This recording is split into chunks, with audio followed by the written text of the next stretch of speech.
આ તરફ અરવલ્લીના માલપુર વિસ્તારમાં ધોધમાર વરસાદ વરસ્યો। ભારે વરસાદને કારણે રસ્તાઓ પર નદી જેવા દ્રશ્યો સર્જાયા। માલપુરના બોર ડુંગળી જયસિંહપુર મેડી ટીમ્બામાં વરસાદ છે। મોડાસાના સરડોઈમાં પણ ધોધમાર વરસાદ છે।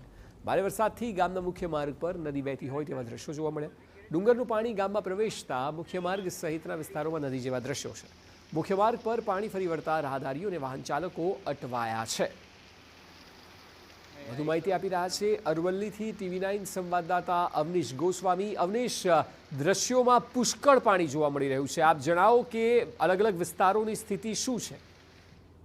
વાત કરવામાં તો ખાસ કરીને માલપુર, મેઘરજ અને મોડાસા વિસ્તારમાં જે છે તે વહેલી સવારથી વરસાદ જે રીતે વરસી રહ્યો છે અને હાલમાં છેલ્લા 2 કલાક દરમિયાન જે ધોધમાર વરસાદ જે આ વિસ્તારોની અંદર વરસ્યો છે તેના કારણે રસ્તા ઉપર પણ પાણી ફરી વળ્યા છે। ખાસ કરીને જોઈ શકાય છે માલપુર વિસ્તારના રસ્તાઓ જે છે તે શહેરના તે રસ્તાઓ ઉપર પણ નદી જેવા દ્રશ્યો જોવા મળે છે।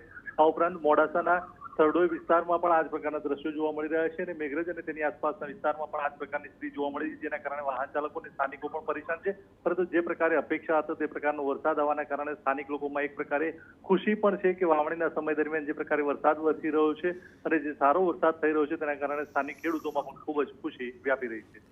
જી બિલકુલ અવનીશ, આભાર સમગ્ર માહિતી બદલ।